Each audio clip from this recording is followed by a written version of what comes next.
On Monday, May 6th, 2024, Kane Tucker parked his 1999 Ford F-250 beside a wind-bent machine shed in eastern South Dakota, stepped down from a cab that smelled like diesel and twine, and carried tomato steaks to a row he had marked with mason line at first light. The truck had 318,044 miles on the odometer, rust through both rocker panels, one mirror held with two hose clamps, and a tailgate latch replaced by baling twine. Kane wore patched brown overalls over a faded thermal shirt, with one knee restitched in blue thread that did not match. At the co-op, people read that uniform as a warning sign. At the bank, younger lenders read it as fixed income and thinning margins. At the county office, he was a line item in a map layer called Transitional Fringe. By sunrise, two white half-ton pickups rolled slow on the gravel road and stopped long enough for clean boots to study him through tinted glass. Brent Malloy was in the lead truck, pressed plaid shirt, polished watch, dealership shine still on his tires. He had been introducing himself for months at zoning hearings as principal of Prairie Crest Land Partners, the man with concepts and timelines and color renderings of cul-de-sacs where soybean stubble stood. He watched Kane drive stakes into tomato ground a few yards from bright orange survey flags. That image traveled through town by lunch, and each retelling made Kane look smaller. Old truck, patched clothes, garden rows on development ground. The arithmetic no one saw sat in a steel file cabinet, and two brokerage statements, 1,920 debt-free acres across 3 townships, average tax basis of $712 per acre, appraised around $7.1 million, plus $1.46 million in treasury ladders and money market reserves. On Tuesday, Brent knocked with a folder and a smile practiced in conference rooms. He offered $4.9 million for Kane's 640-acre home block, 90-day close, buyer covering title, and survey updates. On Thursday, he returned with $5.8 million and a speech about timing. On Saturday, he came again at $6.4 million with 12% earnest, saying the window was narrowing and interest regimes punished delay. Kane listened on the porch, one hand resting on the railing worn smooth by 4 decades, and gave him 9 words. I do not borrow, and I do not rush. Brent left with a nod that looked polite from the road and irritated from the driveway. Kane had not been born cautious. He had been made cautious by arithmetic and funerals, and one auction ring in 1986 where grown men stared at their boots while strangers bid on their lives in machinery lots. He was 31 then, renting 160 acres and carrying one note he thought was manageable. $48,000 on a used tractor package at 10.75%, 7-year amortization, annual payment $10,078. The banker who wrote that note called it efficient leverage. Kane called it noise in his chest at 2 a.m. Corn had dropped below projected break-even, fuel rose, and every payment month turned into a weather prayer. He made every payment, but only by selling 60 bred heifers he had meant to keep. The farm survived. The plan did not. He rewrote his rules that winter on yellow paper at his kitchen table. Rule 1. No operating debt beyond harvest season, cleared by December 31st every year. Rule 2. No machinery financing ever. Rule 3. Land only with cash or with contracts short enough to survive low prices.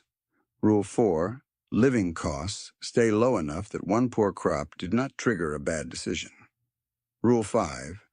Save first, upgrade second. The rules looked old-fashioned in 1987 and outdated by 1997. By 2007, neighbors called them fear. By 2024, they were infrastructure. His ledger tells the backstory cleaner than memory does. 1988.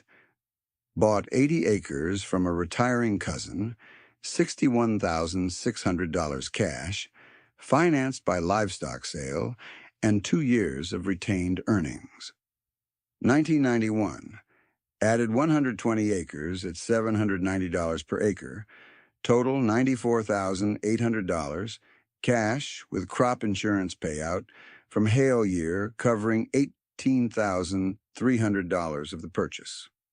1996. Purchased first Treasury notes, $40,000 at 6.4%, laddered into 2, 3, and 5-year maturities. 2001. Bought quarter section from an estate, 160 acres at $1,050 per acre. Total $168,000. Paid $112,000 down and cleared remainder in 22 months. 2008. Refused dealer package at 0% teaser, converting to 8.2% after 36 months. Kept old planter and spent $2,940 on rebuild parts. 2013. Acquired 320 acres during cash rent shakeout, $2,180 per acre. Total $697,600. Wired from accumulated reserves and grain sale proceeds. 2019. Added 240 acres at $2,950 per acre. Total $708,000. No lien filed. 2022. Closed on final 160 acres at $3.400 per acre.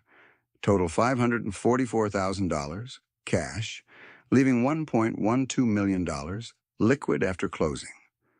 Over 36 years, total land purchases reached 1,080 acres at a weighted average of $2,102 per acre on the bought ground, while inherited and family-held tracts carried basis far lower. He missed very little sleep after 1990, and that was the point. Kane had tracked one pattern in his numbers for years. Every season he refused a shiny payment. He purchased flexibility instead. He believed that choice would decide everything when the county was forced to choose between debt and land. His discipline did not look like wealth because it was built from subtraction. His farmhouse had original cabinets, repaired hinges, and a furnace he serviced himself with a manual in a plastic sleeve. Annual family living after his wife passed settled between $21,000 and $27,000, including groceries, utilities, church giving, clothing, and health premiums. In 2023, his line-by-line total was $24,860, food $7,040, utilities $4,880, medical and insurance $6,420, vehicle and fuel personal use $2,760, clothing and household $1,130, giving $2,630. No vacations that required flights. No side-by-side utility vehicle. No dealership coffee mugs on the counter. Machinery told the same story. The centerpiece was a 1978 International Harvester, 1086, purchased in 2009 at an estate auction for $4,100 with a weak hydraulic pump and cracked seat. Kane put in $2,300 of parts over 6 months, including pump, lines, and clutch work, for a total all-in cost of $6,400. A comparable newer tractor package pitched to him in 2021 listed at $286,000 with 15% down and 7.9% financing over 7 years. Payment would have been roughly $3,770 per month before insurance. Kane kept the 1086, logged 420 hours a year, and budgeted $3,200 annual maintenance. On a 5-year horizon, his approach cost about $16,000 plus occasional repairs. The financed option would have cost $226,200 in payments after down payment, not counting higher depreciation and coverage. At the Sale Barn Cafe, that decision sounded like stubbornness. In his books, it was per-acre survivability. His 2024 projected crop cost structure on owned ground was $338 per acre, all in before family living, seed $78, fertilizer and chemistry $129, fuel and lube $34, repair and parts allocation $41, crop insurance and miscellaneous $56. Farmers carrying land and equipment debt in his county were running closer to $611 per acre before household draw when interest and lease inflation were included. That difference, $273 per acre across 1,920 acres, represented $524,160 of annual breathing room in a bad market. Breathing room is what keeps pride from becoming panic. By the second week of May 2024, the social pressures sharpened because Prairie Crest had locked neighboring parcels under option contracts and circulated maps showing Kane's home block marked Inevitable Phase 3. People who liked him suggested he take the money and rest. People who did not know him said he would be forced out when grain stayed weak and rates stayed high. Brent repeated his message with professional calm. Unlock value now. Avoid downside later. Do not let legacy become illiquidity. Kane answered with routine. On Monday mornings, he planted tomatoes by the machine shed. 4 long rows, Roma and Better Boy, tied to stakes cut from old fence slats. He watered before 6 and then moved to fieldwork. The gesture looked quaint to outsiders and deliberate to those paying attention. Survey flags came and went. Tomato stakes stayed. That was the first public signal that his timeline was his own. When neighbors asked why he did not at least negotiate for a higher number, he did not deliver a speech. He said, "Land feeds people, debt feeds fear." Then he went back to work. By early June, conversations at the co-op split along 2 predictions. One side expected a humiliating sale. The other expected a financial collapse disguised as principal. Kane loaded seed, paid cash, drove home in the same rusted truck, and wrote his expenses in pencil at the end of each day, the way he had done since the year he learned that 1 borrowed dollar could take 3 harvests to quiet. By Monday morning, the first business morning after Saturday's refusal, he drove the rusted Ford into the Prairie Valley Cooperative yard to prepay fall fertilizer, while the cash discount window was still open. Dust sat on the hood in a dull brown film, and the passenger door had to be lifted an inch to shut. Kane stepped out in the same patched overalls, carrying a folded invoice and a checkbook with corners worn soft from decades in his back pocket. Brent Malloy stood 20 feet away beside a black half-ton with chrome wheels and dealer tags, talking to 2 men in pressed vests who had flown in from Minneapolis to tour phase maps.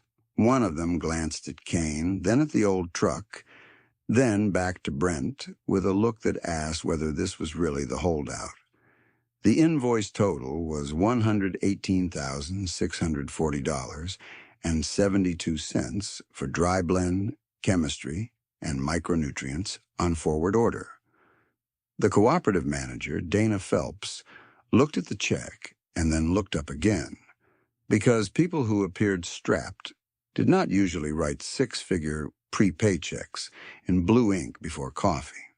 Brent watched that exchange, smiled without warmth, and said loudly enough for all 3 counters to hear, "You can keep burning liquidity this way, Kane, but land does not care about sentiment."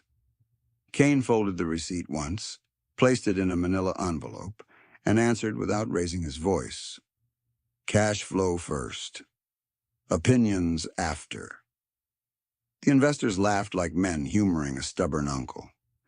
Kane walked back to his truck, lifted the door to close it, and drove out past a line of leased pickups worth more than his visible machinery line. That was the public misread in its cleanest form. Rust looked like weakness. Frayed fabric looked like scarcity. A baling twine latch looked like failure. The numbers under those details told a different story, and they had been built in small decisions, so ordinary that most people never counted them. At home, he set the manila envelope on the kitchen table, opened the shallow desk drawer, and pulled out the oldest ledger he still kept within reach. The first pages were feed store receipts and pencil columns from when he was 19. 23 rented acres in 1974 at $42 per acre, a $12,000 operating loan at 11.25%, and a season that paid him less than $1,400 after debt service. The line items were thin enough to fit on one page, but he remembered the feeling better than the math. In 1975, he cut borrowing to $8,300, took custom hay work on weekends, and cleared the note by December instead of carrying it into January. He had circled the interest savings then, $317, 3 separate times in the margin because it represented a month of groceries. Nora's handwriting appeared farther in. By 1979, when they were renting 120 acres and running a small cow-calf herd, she had written their categories in green ink: necessity, productivity, vanity. Necessity got funded. Productivity got argued across the supper table. Vanity almost always disappeared before Monday. In 1982, when neighbors were refinancing for remodels, she wrote one sentence on the inside cover that he still knew by memory. Comfort financed at interest becomes fear in a low-price year. Kane closed the ledger, but the sentence stayed open in his head. He did not need to reread 1986 to recall it. The memory came anyway while he washed his hands at the sink. A banker reading auction terms, operators staring at boots so they would not cry in public. Variable notes resetting upward while grain softened. Karl Dvorak's interest load, jumping by $74,000 before fuel. Lenora Vance liquidating after feed costs and covenant misses. Kane had attended both sales, bought nothing, and gone home sick. The same year he had carried his own $48,000 machinery note at 10.75%, sold 60 bred heifers to stay current, and learned what financing could do to a future year before that year arrived.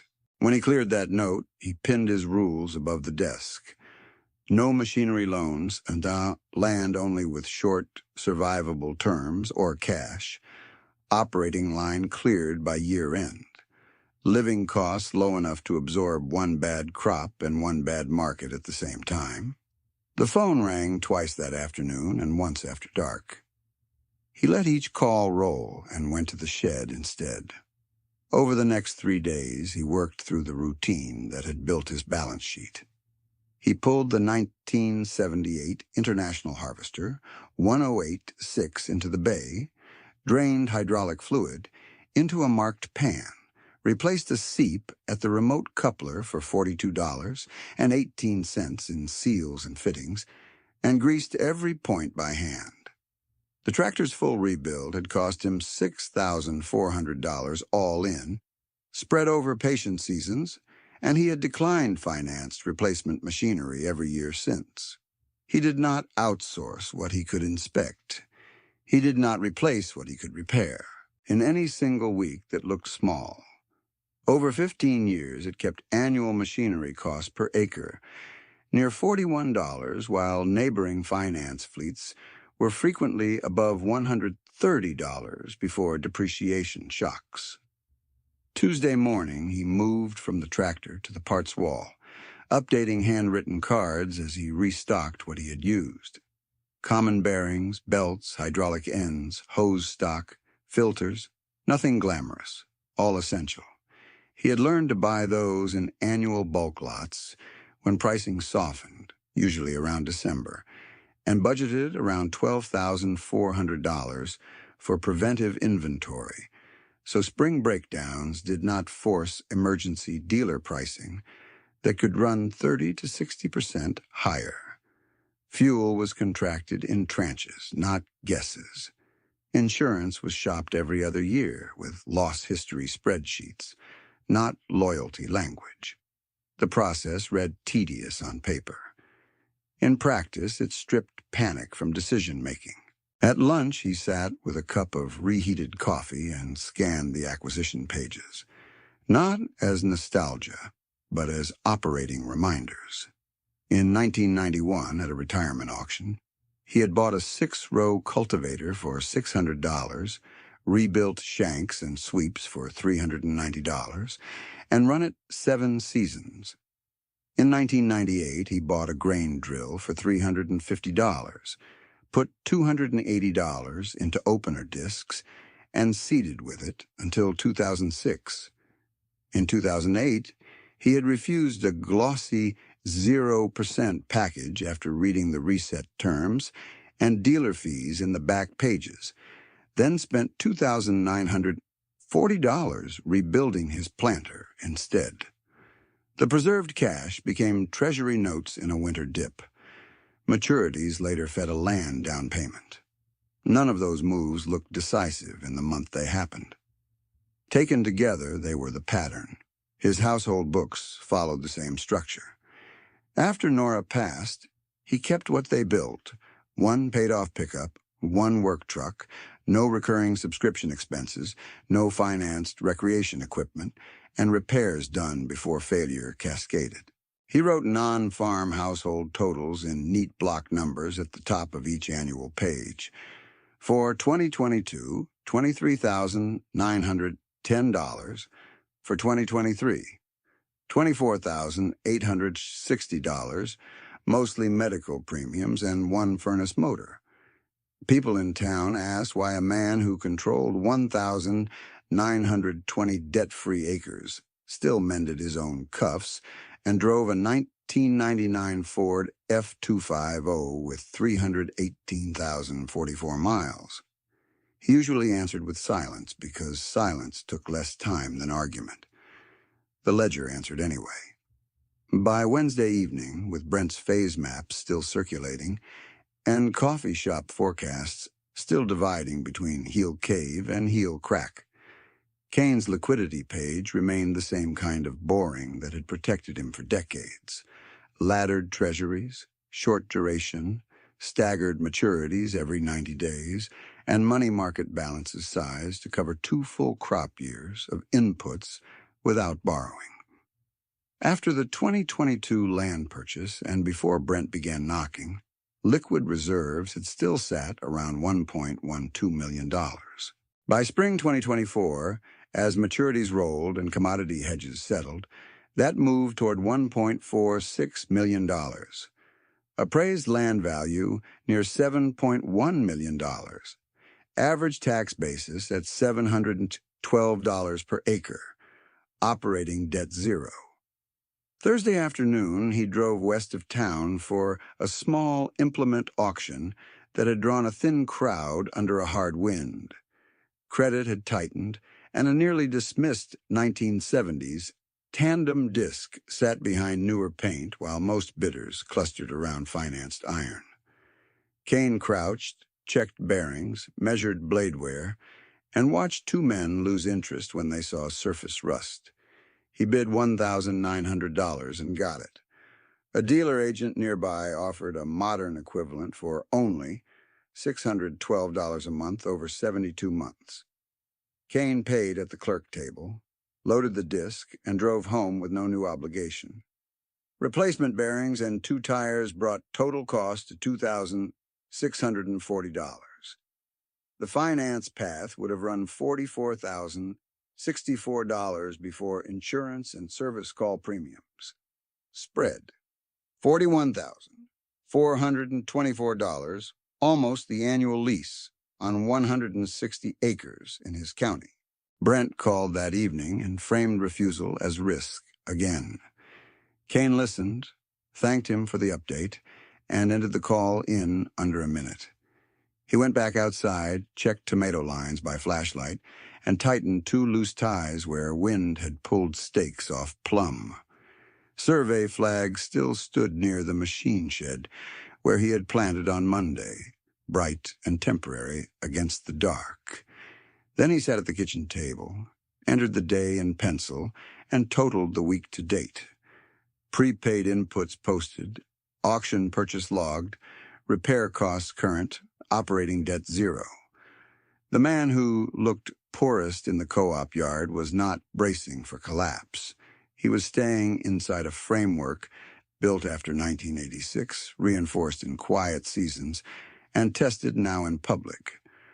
While Prairie Crest land partners raised pressure through options, maps, and escalating offers, Kane kept doing arithmetic at the scale of 1 check, 1 repair, 1 avoided payment at a time. That arithmetic, not posture, was the reason he could refuse $6.4 million with 12% earnest on Saturday and still wake up Monday morning planning the next 10 years instead of the next 10 days. He closed the ledger, sharpened the pencil with a pocket knife, and opened a fresh yellow page titled 10-Year Survivability, then began with the same discipline that had carried him through every loud cycle. First cash on hand, then obligations, then likely price ranges, then the worst weather case. The page was quiet and plain, but it held more force than any brochure Brent had delivered. Kane listed spring 2024 liquidity at $1,463,280, split between treasury ladders and money market reserves, crop input prepaids already posted, and no machinery notes waiting to collect interest while he slept. His method always ran backward before it ran forward. He rechecked the prior decade not to admire it, but to verify where his margins were truly born. In 2014, he farmed 1,360 acres, raised average corn yield to 167 bushels per acre, sold a weighted average of $4.11 per bushel after basis, and finished with $214,900 net operating surplus after all field costs and family living. He moved $120,000 into 3 treasury rungs at 1.7, 2.1, and 2.4%. In 2015, heavy June rain cut soybean quality. Surplus fell to $148,300, and he bought no equipment at all, choosing instead to repair the grain auger for $690 and carry $140,000 liquid into winter. In 2016, yield recovered. Surplus rose to $276,440, and he purchased 40 acres bordering his south line for $92,000 cash from an estate sale where most bidders were already leveraged. In 2017, he spent $38,700 on tile repair and drainage cleanup, not as expansion, but protection, and still ended with $247,600 free cash. By the 3rd week of June 2024, he had filled 2 more pages with year entries in the same compact rhythm that made his records easy to audit. 2018. 1,520 acres in production, gross crop revenue $1,094,800, all in production cost $516,900, household draw $24,120, net surplus $553,780, moved $300,000 into short treasuries at 2.8%. 2019, purchased 240 acres at $2,950 per acre. Total $708,000 cash. Still ended year with $882,400 liquid after harvest settlements. 2020. Pandemic logistics widened basis and delayed parts, but no debt payments meant decisions stayed local. Surplus $331,200 even after elevated freight and drying. 2021. Dealer offered 7.9% machinery financing on a $286,000 tractor package. Projected payment roughly $3,770 per month. Kane declined, spent $3,480 on transmission and hydraulic work, then redirected preserved cash into 2-year notes at 4.2% by year-end. The 2022 and 2023 entries were the spine of his refusal. In 2022, he closed on 160 acres at $3,400 per acre, total $544,000 cash, and still held $1,120,000 in liquid reserves after closing and taxes. In 2023, he kept average production cost near $332 per acre through bulk input timing, preventive repairs, and zero debt service, while county peers with high lease burdens and finance machinery often crossed $590 before household draw. His own 2023 gross came in lower than the boom years at $1,028,500. Yet final surplus still reached $286,700 because no lender had first claim on his harvest. He rolled maturities in 90-day intervals, creating a ladder that returned principal frequently enough to seize distressed opportunities without penalty sales. Before we go any further, if you want to see whether pressure or arithmetic decides this county, subscribe and stay with the story to the final vote. He then ran the comparison Kane had never needed to say out loud at the co-op counter. If he had accepted the common expansion template between 2019 and 2023, he would have financed machinery around $610,000 and carried at least $2.1 million additional land or lease commitments. At weighted interest between 6.4 and 9.1%, annual debt service would have ranged from $284,000 to $347,000 before 1 gallon of diesel or 1 bag of seed. Under his actual structure, annual fixed debt service stayed at zero. Machinery repair averaged $52,000 across the whole operation, and flexibility remained in his checkbook instead of a lender covenant. The difference over 5 years was not symbolic. It was roughly $1.46 million in avoided mandatory payments, very near the liquid reserve now sitting on his page. His forward model for 2025 through 2029 assumed no hero prices and no perfect weather. Corn planting price $4.05, soybean planting price $10.20, diesel $4.30, fertilizer 10% above 5-year average, insurance stable, and 1 drought year inside the window. Under those assumptions, he projected annual net cash generation between $120,000 and $310,000 on 1,920 acres, with 2 years near break-even if yields slipped below trend. Even in the weak cases, operating debt remained unnecessary because reserves could cover 2 full crop cycles. The key line on the page read, "Simple and hard. Survival does not require prediction when obligations are low." The people around him were not reckless, and Kane knew that better than the men selling urgency. They were skilled operators who had followed the prevailing advice in a long, cheap money period. Scale fast, lock acres, modernize fleets, and grow through financed efficiency. Eli Jensen took that path with discipline and long hours. From 2018 to 2023, he expanded from 620 to 1,740 acres, mostly rented, financed 2 late-model tractors and a combine package, and carried total equipment and land obligations of about $2.3 million.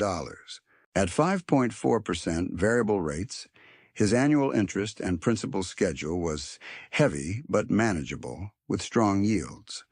When rates reset near 9.8% and rents moved higher, the same operation needed a crop year that weather did not provide. Marta Ruiz made a different bet, but from the same logic. Her dairy had survived thin years through precision feeding and careful labor, and in 2021 she signed a $780,000 expansion loan to add parlor capacity and a manure handling system that regulators preferred. The note was structured with a lower introductory rate and a later reset. She did not buy luxury, she bought compliance and throughput.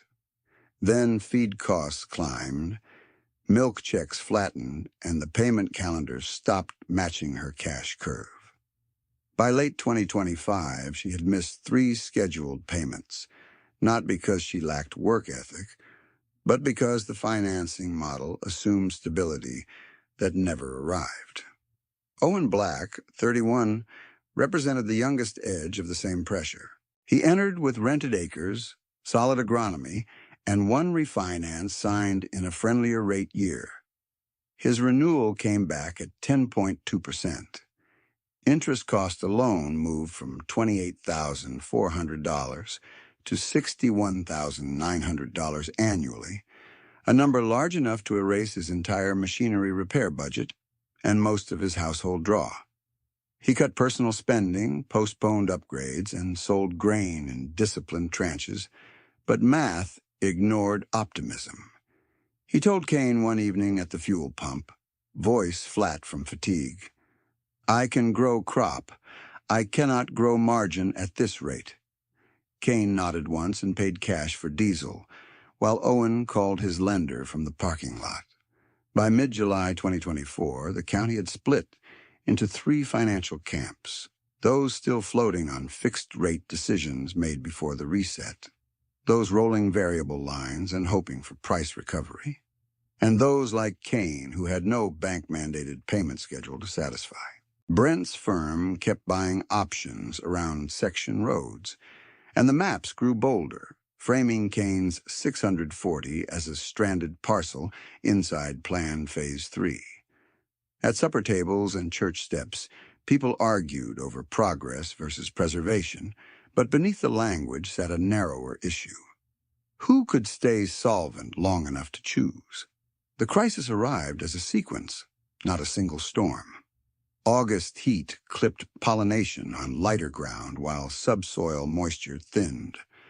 Autumn basis widened as regional handling slowed. Corn that had printed above $5.90 in stronger months slid toward $3.84.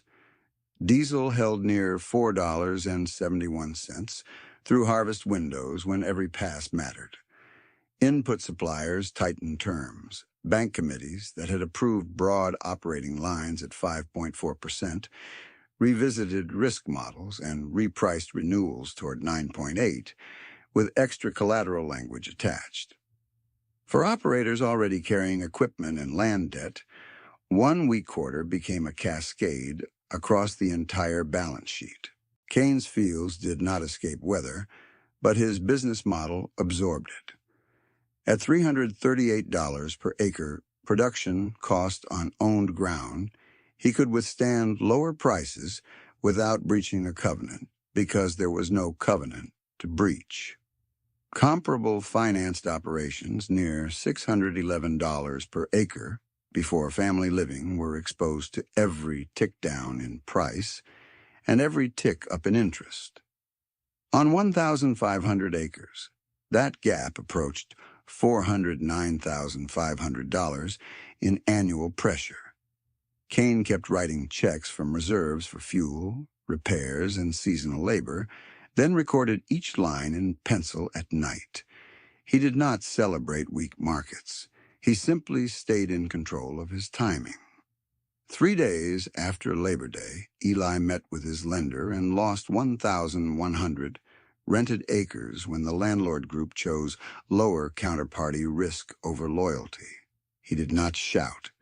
He packed tools into a trailer and moved what he owned outright to a smaller yard. 2 weeks later, Marta's attorney filed restructuring paperwork to prevent forced liquidation of her whole herd, buying time but adding legal costs she could not recover. In October, Owen parked one financed unit and took custom work to bridge interest payments through winter, a move that protected his credit but exhausted him physically. None of them had failed morally. They were caught in a rate and margin squeeze designed to punish thin liquidity. By the first week of November 2025, sheriff sale notices began to appear on courthouse glass and then on phone screens. Brent Malloy kept saying Prairie Crest had patient capital, but his bridge structure was variable, and variable debt is patient only when markets are gentle. Kane stood in line at the clerk office to record a routine conservation document on a drainage strip, watched 2 new notices being pinned beside the tax board, and understood that the county had crossed from argument into consequence. He drove home in the same rusted Ford, parked by the machine shed, checked the last tomato vines before frost, and opened a new ledger page for what came next. He wrote 3 lines at the top of that fresh page. Keep control of acres, keep families on ground, keep debt from choosing for us. Then he listed every distressed note he could verify from public filings and direct conversations, not rumor, with principal balance, reset rate, collateral type, and next legal date. Eli Jensen's stack showed $2,304,000 across equipment and land-linked obligations with 2 variable tranches, now above 9.5%. Marta Ruiz carried $780,000 on the dairy expansion, plus $64,000 in accrued penalties and legal fees tied to missed payments. Owen Black had $607,000 in mixed operating and machinery renewals, with the most punitive paper repriced to 10.2%. Kane did not circle their names as failures. He marked them as recoverable if time could be purchased before creditors forced liquidation. 3 days later, he called First Plains Agricultural Bank and asked for certified funds capacity, same-day wire limits, and settlement requirements for sheriff auctions involving multiple parcels.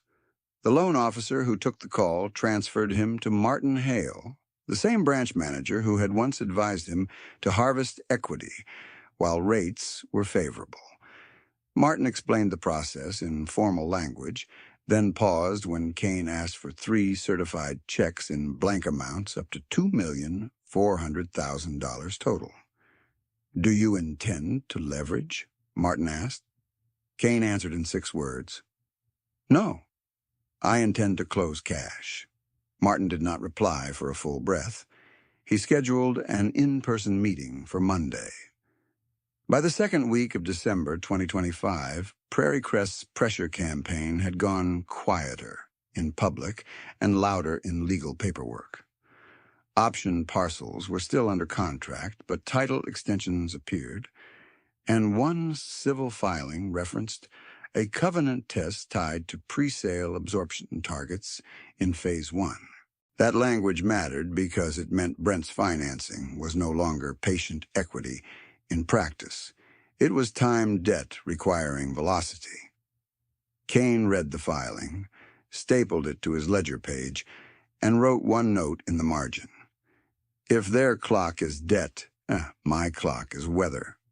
The sheriff auction on January 14th, 2026 began at 9 in the morning in a county room that smelled of wet wool and copier toner. Brent stood near the front with counsel and 2 men from his capital partner, all in dark jackets, all speaking in clipped phrases about bridge repricing and cure periods. Kane arrived 5 minutes early in patched overalls and insulated chore boots, carrying a plain envelope. People noticed him because they always noticed contrast: chrome belt buckles and pressed collars on one side, a faded cap and a truck key on baling twine on the other. The clerk opened bidding on 780 contiguous acres Prairie Crest had assembled and labored as future phase ground. Brent's side tried to slow proceedings with procedural questions. The sheriff denied each delay. Bidding started at $1,900,000, moved to $2,050,000, stalled, then resumed in sharp jumps as two outside groups tested for value. Kane entered at $2,120,000. One group dropped. Brent signaled $2,180,000. Kane said $2,210,000 and went still. 10 seconds. 20. The room held. No further bid came. Sold. Then came the reveal no one in that room had priced correctly. The clerk requested proof of funds before final acceptance because prior sales had collapsed on financing contingencies. Kane handed over certified instruments and same-day wire confirmation from First Plains. Total available for settlement and fees, $2,436,000. Purchase price plus transfer costs and filing charges cleared without extension.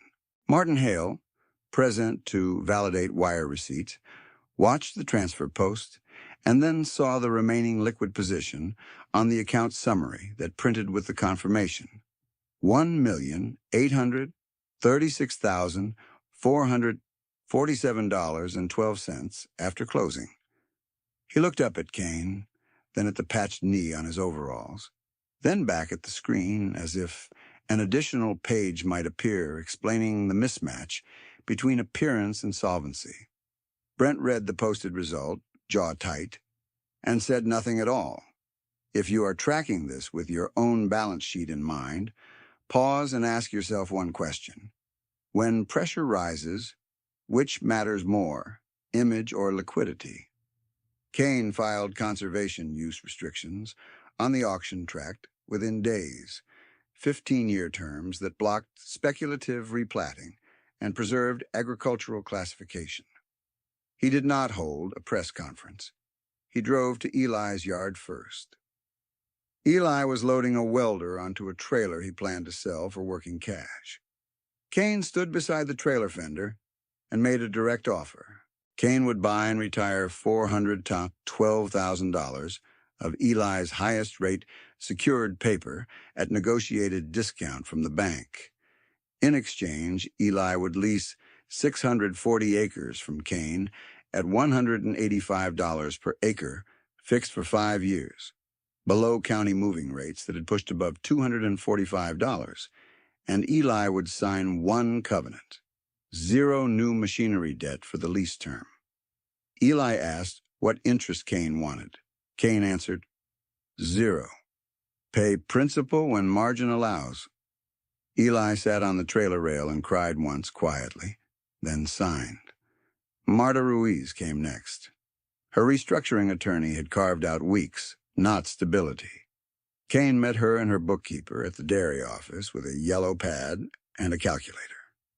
Past due exposure and penalties totaled $186,400 needed immediately to stop forced herd liquidation. Kane wired the full amount to cure default, then established a separate revolving feed and seed line capped at $95,000 at zero interest through the new Tucker Soil and Stability framework he was drafting, with monthly transparency requirements and one hard rule: 6 months operating reserve before any expansion spending. Marta resisted that reserve rule for 10 minutes because every farm instinct says reinvest first. Kane pointed to her own cash curve and reset schedule, line by line, until the math settled the argument. She signed, kept the herd, and cut 2 discretionary projects the same afternoon. Owen Black's case required land, not only relief. His interest load had become a treadmill. Kane offered an 80-acre tract on the north edge at $3,200 per acre, total $256,000, when nearby open market ground was trading near $5,575. Discount value, roughly $190,000. Terms were simple and strict. 20% down from Owen's own cash, fixed low-rate seller contract, and no finance machinery additions until the land contract fell below 40% outstanding balance. Owen brought his spreadsheets, challenged assumptions, then realized Kane had already stress-tested worse prices than his own model used. They closed in 60 days. Owen shifted his crop mix toward vegetables and shorter cycle cash flow, exactly the pivot he had talked about but could not execute, while debt service consumed every month. Kane did not stop at 3 names because collateral pressure had spread wider than headlines admitted. He purchased and retired $1,060,000 in distressed local notes in total, including smaller positions tied to 2 older operators, Grace Halverson and Dean Pike, each facing forced sales after variable resets and medical disruptions. Grace received a 3-year stepped repayment schedule, tied to actual net farm income, not calendar penalties. Dean's machinery deficiency was settled at discount and replaced with a no-interest note requiring annual principal only in profitable years. No speeches, just documents that converted foreclosure velocity into breathing room. By late March 2026, those private agreements became public leverage at the county board meeting Brent had framed as a final approval push for revised development phases. Brent presented polished slides, argued that Kane was blocking regional progress, and described subdivision absorption as inevitable if easements were granted. Kane stood when called, read 2 pages of numbers in an even voice, and filed signed commitments already funded. Debt retirements executed, leaseback acreage assigned, conservation restrictions recorded, and cash reserves still above 1 year of full operating cost. Brent's package remained conditional on financing reopeners at terms markets were no longer offering. The board did not vote on personality. It voted on solvency and enforceability. Prairie Crest withdrew that night. If you are learning something from this arithmetic, pass it to someone who still believes high debt is the only path to scale. The deeper examination sat in Kane's ledgers and in county filings, and both told the same story. From 1988 through 2025, Kane bought 1,080 acres in staged cash transactions at a weighted purchase average of $2,102 per acre on acquired ground, while retaining inherited tracts with very low basis. He rejected at least 9 major machinery financing offers that would have created estimated cumulative required payments of about $1,940,000 over time, replacing them with documented repair and rebuild spending totaling $312,600 across the same functional capacity window. Difference in mandatory outflow, roughly $1,627,400.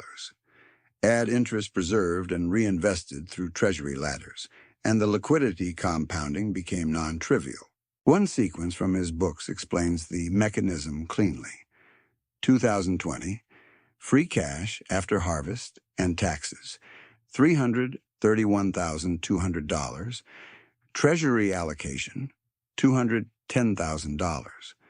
2021, machinery financing refused. Repair spend $3,480. Preserved cash deployed to 2-year notes at 4.2%. 2022, 160 acres purchased cash for $544,000. remaining liquid $1,120,000. 2023, lower gross year, still positive surplus $286,700 due to zero debt service.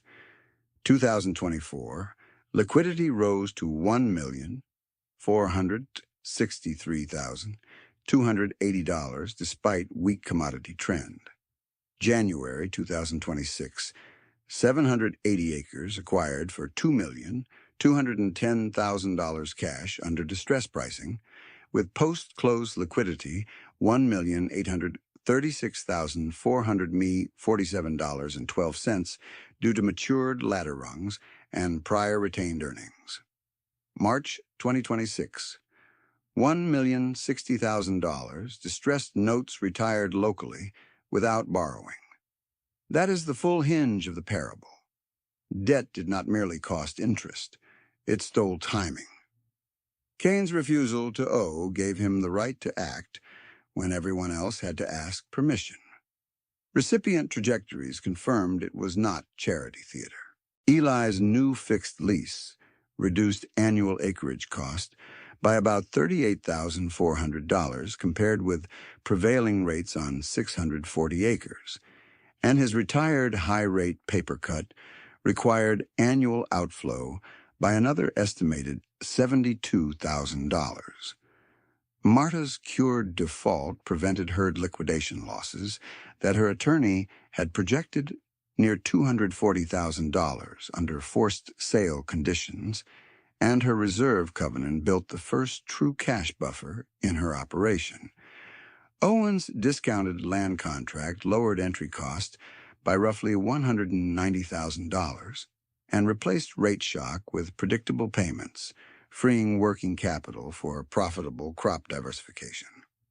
Grace and Dean both remained in operation instead of moving through auction calendars.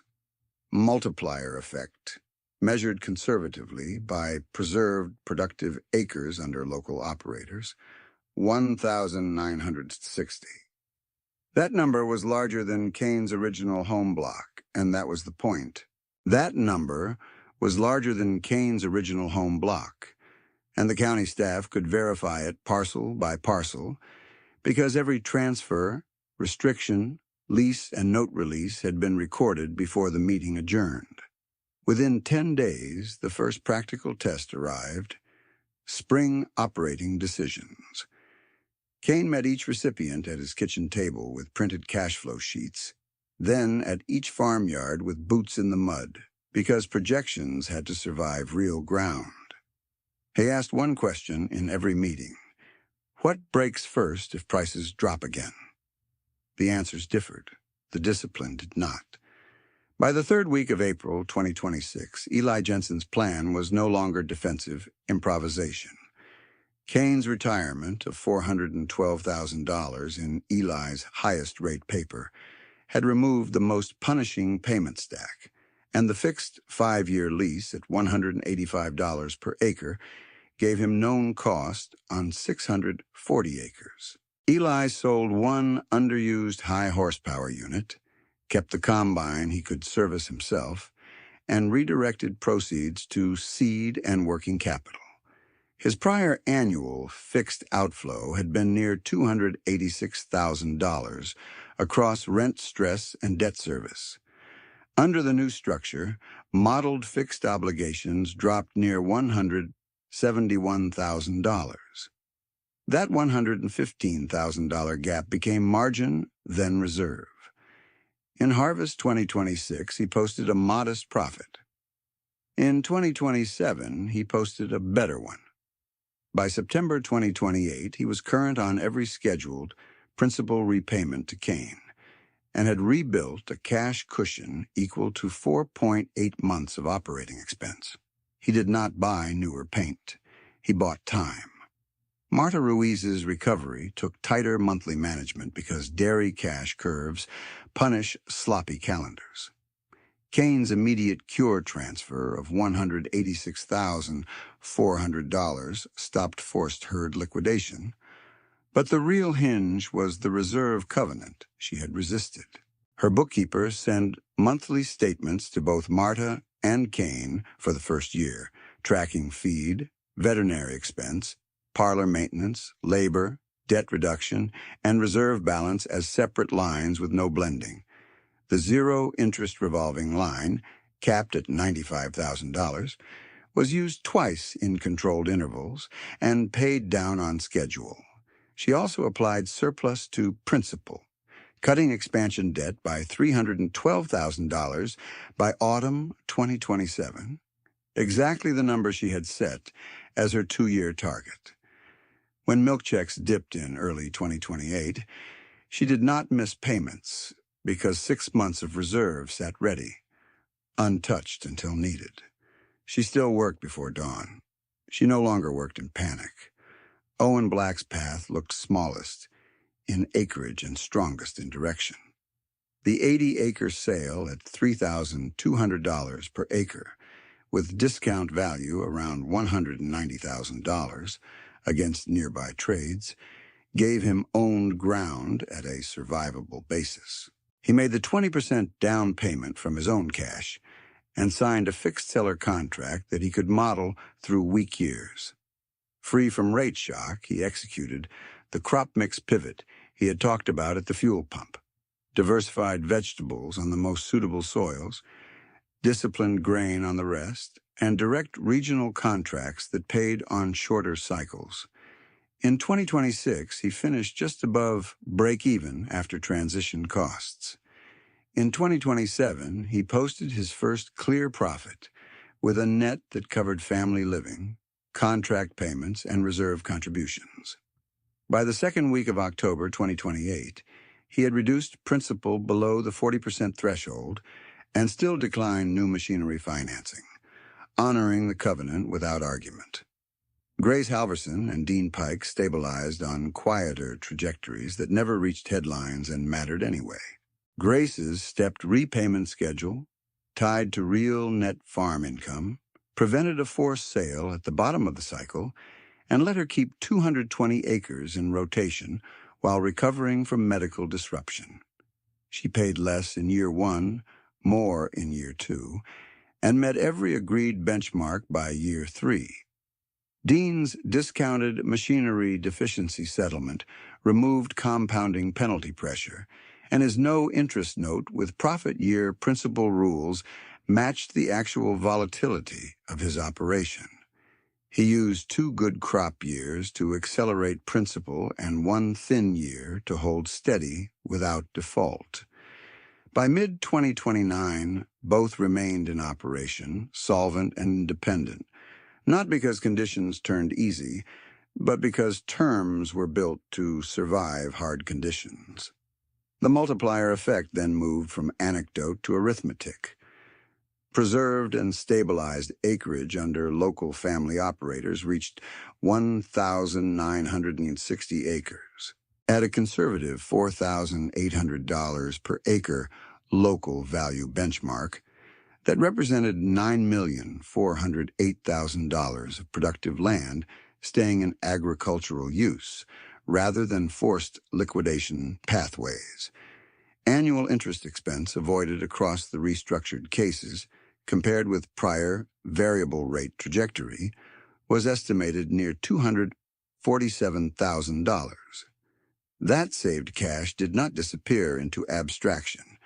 It became seed paid on time, wages paid without delay, and repairs done before breakdown became crisis. One disciplined balance sheet had begun to function as community infrastructure. Brent Malloy's resolution was clear and human, not theatrical. Prairie Crest spent the next 6 months unwinding options, settling contractor balances, and negotiating releases with landowners who had signed in a different credit climate. The firm's bridge debt had repriced faster than lot absorption could ever catch, and no presentation deck could close that gap. By December 2026, Prairie Crest's land partners dissolved as an operating entity. Brent did not stage a defense and did not attempt a final public argument. In spring 2027, he took a salaried planning role in Sioux Falls, with a regional development office where compensation depended on long-horizon project performance rather than rapid leverage turnover. Colleagues there noticed his recommendations had changed. Smaller phase sizes, higher cash equity, and contingency assumptions that treated rate volatility as normal rather than unlikely. His only direct conversation with Kane after the collapse happened in a courthouse hallway in August 2027 while both waited on unrelated filings. Brent nodded first and said, "I mispriced time." Kane answered, "Debt does that." The exchange lasted less than 30 seconds. No apology speech followed. None was required. Brent's narrative closed in altered practice. He stopped selling urgency as certainty and began modeling downside with the same seriousness he once reserved for upside.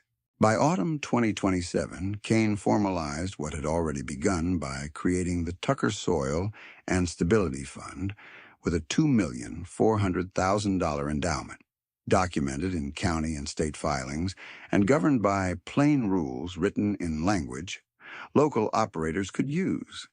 Zero-interest equipment and seed loans were capped at $95,000. Each recipient had to mentor one younger producer for 3 seasons.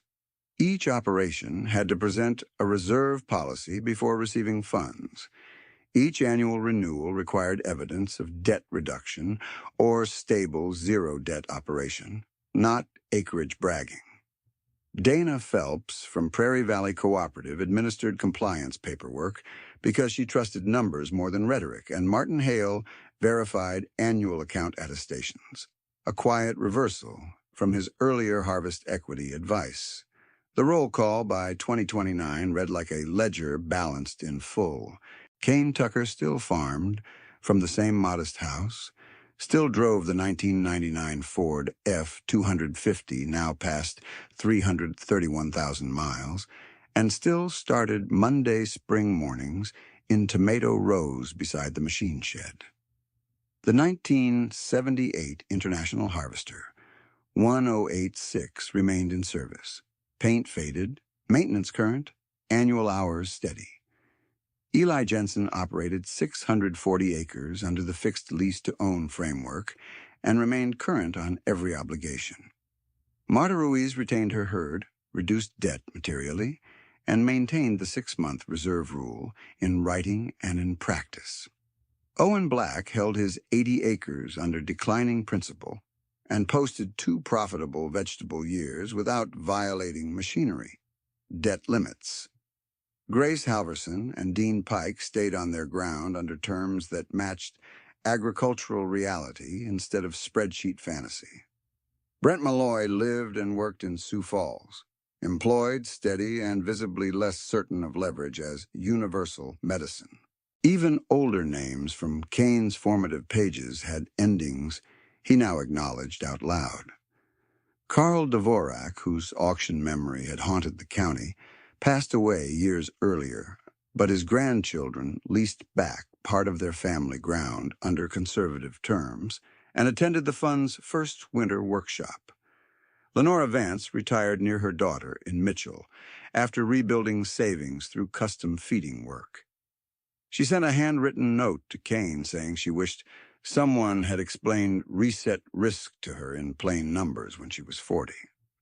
Nora Tucker remained present in the green ink categories Kane still used: necessity, productivity, vanity. Her sentence on finance comfort had outlived every sales pitch. If you want more true stories where arithmetic, not image, decides who keeps the land, subscribe and follow this channel now. Then leave a comment with your answer to one precise question. What is the single debt rule you would enforce on your own operation first, and why that one? Share this story with one person who looks at an old truck, patched clothes, or repaired machinery, and mistakes restraint for weakness. On another Monday in May, Kane stepped down from the Ford before sunrise, carried tomato stakes to the same row line, and pressed each one into black soil with measured force. Wind moved through the machine shed tin. A train sounded far off toward town. The survey flags were gone. The tomatoes were not.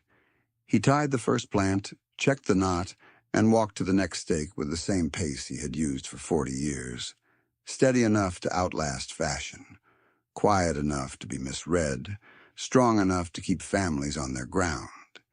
He tied the second plant, pressed the soil around its stem, and heard gravel crackle at the end of the lane. Owen Black stepped out of a white pickup that was older than his last one and cleaner than his old balance sheet, carrying a blue folder and a cashier check in both hands as if it were fragile. "Morning," Owen said. Kane nodded toward the porch. "Coffee is on." They sat at the same kitchen table where Kane had written his rules in yellow pencil decades earlier.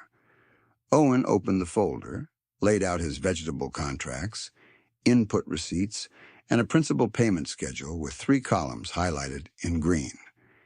He slid the check forward. $28,600, principal only, exactly on the date required. "Second profitable year," Owen said. "No machinery note, no missed land payment." Kane looked through each page, then pointed to a 4th tab in the folder. "Mentor line." Owen handed him the last sheet. A 24-year-old beginning grower named Tessa Lind had shadowed his irrigation, harvest timing, and direct contract process through 2 seasons, exactly as the fund required. Tessa had saved $41,300 cash, leased 40 acres with no operating carryover debt, and signed her own reserve policy at 3 months with a plan to reach 6. Kane wrote 1 line in the ledger margin. Covenant met. Year 3 complete. By noon, Dana Phelps from Prairie Valley Cooperative arrived with a canvas tote and a portable scanner for the annual compliance archive. She asked for the old manila envelope from May 2024, the one with the $118,640.72 fertilizer prepay receipt that people had whispered about at the counter. Kane pulled it from the shallow drawer, still folded once, corners softened by time. Dana scanned it, tagged it to the fund records, and clipped it behind the same year Treasury maturity printout. "You kept everything," she said. "Everything that can be counted," Kane answered. That afternoon, Martin Hale drove out from First Plains with 2 release documents and 1 memory he finally chose to name. He set the forms on the table and signed where his initials belonged, full satisfaction of Eli's retired tranche, and closure confirmation on the cured dairy default account. Then he looked at Kane and gave the sentence he had held since the auction room in January 2026. "I saw your post-close balance that day and thought the system had misprinted." Kane shook his head. "No, just old math." Martin took out 1 more paper from his briefcase, the certified wire confirmation from the 780-acre purchase, and asked whether Kane wanted it moved to secure storage. Kane said no. Dana scanned that one too, and Martin watched the image upload into the same archive where receipts, leases, conservation filings, and note retirements now sat in sequence. Physical evidence resolved to records, rumor replaced by documents. 3 days passed before the next test scene arrived, and it came at Marta Ruiz's dairy office before sunrise. The milk line hummed through stainless steel, while Marta, her bookkeeper, and Kane stood over a wall chart with monthly balances. Reserve account, $146,000, equal to 6 months of operating expense. Expansion debt reduction since cure, $312,000. Revolving zero-interest line usage, open twice, repaid twice, current balance 0. Marta circled 1 number with a red pen. "Feed volatility buffer," she said. "I used to call this idle cash. Now I call it sleep." She introduced her mentee, Luis Romero, who had just taken management responsibility for a neighboring 180-acre forage unit under a no new debt rule and had already built a 2-month reserve. Kane asked him one question. "If milk drops 10%, Louis answered without looking down. "I cut discretionary capital first, preserve reserve, and do not finance comfort." Marta smiled once, brief and tired and proud. That line is now painted in the break room. In late June, Eli hosted the fund's field walk on his 640 acres. There were no banners and no speeches, only pickup tailgates, notepads, and rows that had survived a dry June because cash had been available for timely fuel, repairs, and irrigation diesel. Eli showed his mentee, Caleb Stensrud, how to price rent against low-case yields instead of average yields. Caleb had nearly signed a variable machinery package the prior winter. He did not sign it. He bought a used planter with cash for $7,800, spent $1,260 on parts, and entered planting season with 0 fixed equipment payment. At the end of the walk, Eli handed Kane a stamped envelope with his quarterly principal check and said what he had not said at the trailer rail years earlier. "I thought losing acres meant I had failed. It meant my structure failed." Kane put the envelope in his shirt pocket. Structure can be rebuilt. By harvest 2030, the multiplier was no longer a projection. It had names attached to every acre. Eli remained current and had reduced his obligation to Kane by 63%. Marta maintained the reserve covenant and had not missed a payment since the cure. Owen's principal had dropped far below the 40% threshold, yet he still refused new machinery debt and continued mentoring Tessa through her transition to independent acreage.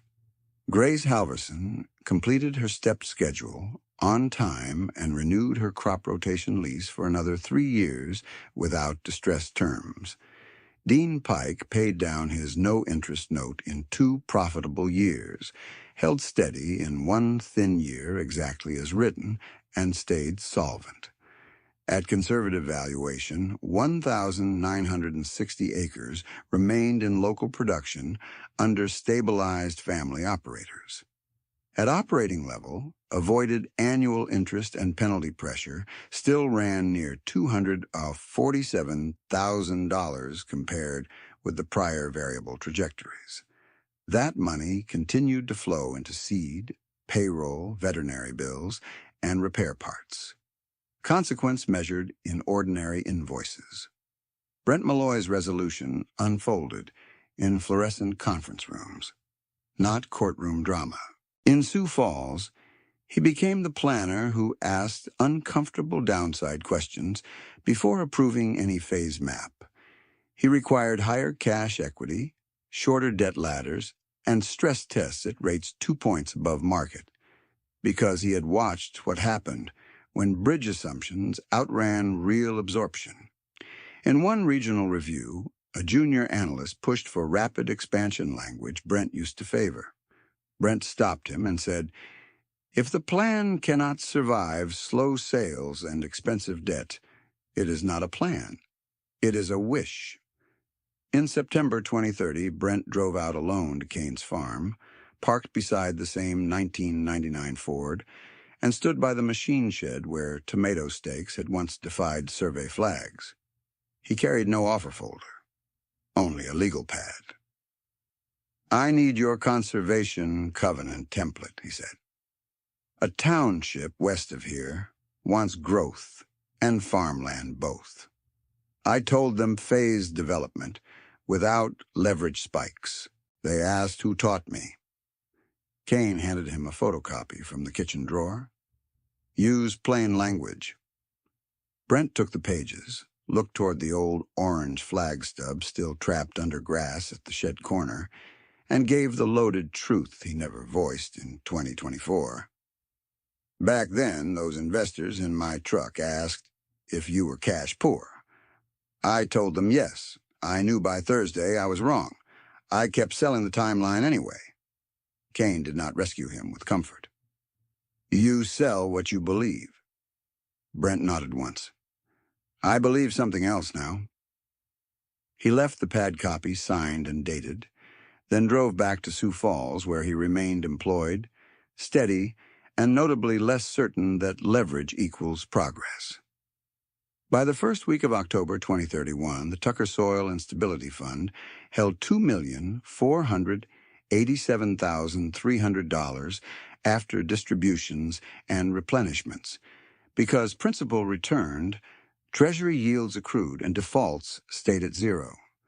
Dana continued compliance oversight.